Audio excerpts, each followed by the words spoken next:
Palagay ko, isa ito sa mga paborito ninyong merienda.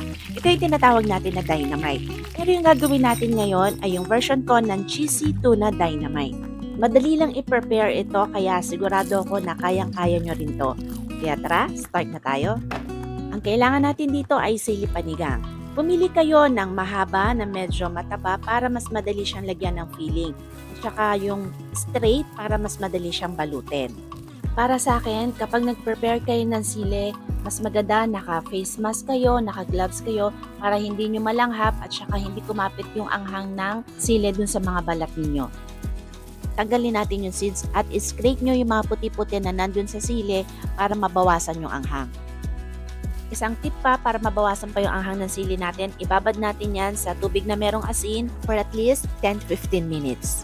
After that, hugasan nyo na maigi at patuyuin. Ang gagamitin natin dito ay tuna flakes in oil, pero kailangan natin i-drain or alisin yung oil dito sa tuna natin. Pagkatapos, pipigain pa natin yan para maalis pa yung excess oil o yung liquid. And then, himahimayin na rin natin habang pinipiga na. Ilipat natin sa isang lalagyanan, tapos titimplahan natin. Maglalagay tayo ng konting asin, ng pamintang durog, kaunting asukal, at maglalagay din tayo ng minced onions at extender natin, grated carrots. Haluin natin na maigi pagkatapos iset aside muna. At syempre, maghihiwa na rin tayo ng keso natin. Hiwain nyo lang na maliliit yung kasya doon sa ating mga sili. Yung gagamitin natin dito na wrapper ay yung spring roll na nabibili sa mga supermarkets. Yung maliit lang na size yung ginamit ko dito. Pwede na tayo mag-assemble. Inuna ko muna sa pinakaloob yung cheese natin, then after that yung tuna. Inuna ko yung cheese para mamaya kapag pinirito natin, hindi siya lumabas dun sa wrapper. I-flatten natin tapos medyo isiksik lang natin ng kaunti yung tuna dito sa ating sili. So after natin assemble yan, pwede na natin yung balutin.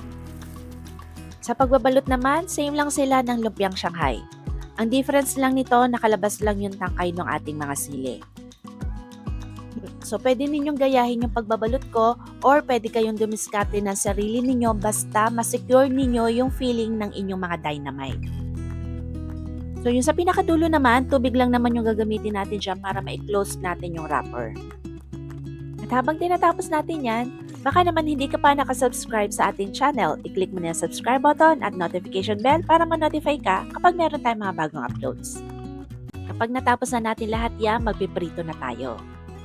Yung ating kalan, ilagay sa medium flame, tapos maglagay kayo ng mantika sa inyong mga pan, enough lang para maprito natin yung ating mga dynamite.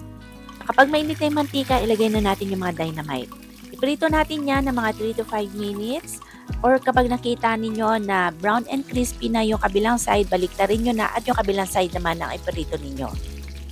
Kapag nakita nyo na okay na yan, tanggalin na natin yan sa pan, tapos patuluin nyo yung excess oil niyan sa isang strainer bago natin yan ihain.